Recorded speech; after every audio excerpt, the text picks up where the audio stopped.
இப்படி ஒரு சம்பவம் நடந்தது. ஏதோ ஒரு பின்னணி இருக்கு. அதை அறிந்து புரிந்து அரசு உடனடியாக நடவடிக்கை ஒரு எங்கேயாவது நடந்தால் உடனடியாக அரசு கவனத்துக்கு வராமலே கூட சில இடங்களில் தடுக்கலாம். இது போன்று வருகிற போது கடுமையான நடவடிக்கை அரசு எடுப்பதை எப்படி தன்னம்பிக்கையாகும்? இந்த ரேஷனல் ஹியூமன் பீயிங் அதை ஏற்றுக்கொள்ள முடியாது. ஜீரணிக்க முடியாமல் சில சக்திகள் இதை கெடுக்க வேண்டும் என்ற நோக்கத்தோடு செயல்படுகிறார்கள். கவர்மெண்ட் ஆஃபீஸில் இருக்கிற இந்த கடவுளுடைய படமும் இருக்கக்கூடாதுன்னு திமுக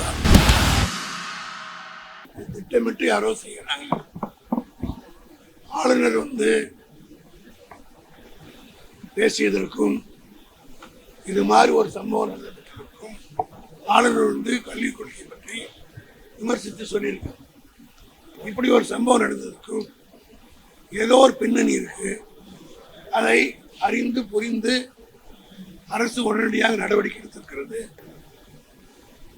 உடனடியாக இது மாதிரி நடக்கக்கூடாது. நான் கூட பேசுகிற போது குறிப்பிட்டேன். ஆகவே இந்த மாதிரி சில புல்லுரிமைகள் அங்கங்கே வருவாங்க. அதை அரசு உடனடியாக கவனித்து 24 மணி நேரத்துக்குள் நடவடிக்கை எடுக்கப்பட்டிருக்கிறது. இதுபோல இனிமேல் நடக்காமல் எல்லோரும் பார்த்துக்கொள்ள வேண்டும். ஆசிரியர்கள் மட்டுமல்ல, பெற்றோருக்கும் இந்த பொறுப்பு இருக்கிறது. இதுபோல் எங்கேயாவது நடந்தால் உடனடியாக அரசு கவனத்துக்கு வராமலே கூட சில இடங்களில் நடக்கலாம்.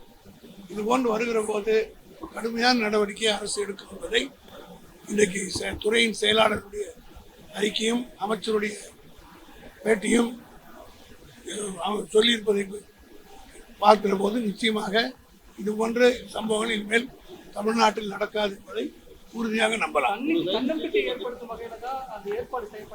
அது முட்டாள்தனமானதுங்க. எப்படி தன்னம்பிக்கையாகும்? இந்த ரேஷனல் ஹியூமன் பீயிங் அதை ஏற்றுக்கொள்ள முடியாது. போன ஜென்மத்தில் நடந்து இந்த ஜென்மத்தில் வார்த்தைகள் கடுமையாக வந்துவிடும். ஆகவே இது சமுதாயத்தை முன்னே தமிழ்நாடு கல்வியிலே சிறந்து நிற்கிறது. இந்தியாவிலே நம்பர் 1 மாநிலம் தமிழ்நாட்டிலே கல்வியிலே முதலிடம் பெற்றிருக்கிறது என்பதை ஜீரணிக்க முடியாம சில சக்திகள் இதை கெடுக்க வேண்டும் என்ற நோக்கத்தோடு செயல்படுகிறார்கள். அது ஒரு பொழுதும் இது பெரியார் பிறந்த மண், அண்ணாவால் பக்குவப்படுத்தப்பட்ட மண், கலைஞரால் வழிநடத்தப்பட்ட மண், இன்றைக்கு தளபதி மு.க. ஸ்டாலினால் தலைமை தாங்கி நடத்தப்படுகிற மண். ஆகவே இது போன்ற மூட நம்பிக்கைகள், இது போன்ற தவறான கருத்துக்கள் நுழைவதற்கு ஒருபோதும் அனுமதிக்க மாட்டோம்.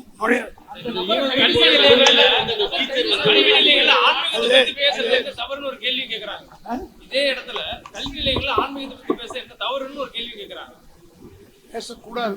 நான் முதல் ஆட்சிக்கு வந்தவுடன் கவர்மெண்ட் ஆபீஸ்ல இருக்கிற எந்த கடவுளுடைய படமும் இருக்கக்கூடாதுன்னு எடுத்து உத்தரவு போட்டதுதான் திமுக. அதனால ஆன்மீகத்துக்கு அப்போ வெளியில பிரச்சாரம் பண்றதுக்கு அவங்களுக்கு பலவீனமா? அங்கதான் போய் சொல்லணுமா? ஆன்மீகத்தை அதற்கென்று ஃபோரம் இருக்கு, அது தனியாக போட்டு நீங்கள் சொல்லலாம். கல்வி நிலையத்தில் என்பது ஒரு காலம் அனுபவித்து இது செக்குலர் ஸ்டேட். அதனால தான் அண்ணா வந்தவுடனே முதல் ஆட்சிக்கு வந்தவுடனே கவர்மெண்ட் ஆஃபீஸில் எந்த படம் இருக்கக்கூடாதுன்னு சொல்லி போட்டார். அது வழி வந்துதான். இதுபோன்ற செய்திகளை மேலும் தெரிந்து கொள்ள எங்களது யூடியூப், ஃபேஸ்புக் மற்றும் ட்விட்டர் ஆப்களை சப்ஸ்கிரைப் செய்யவும்.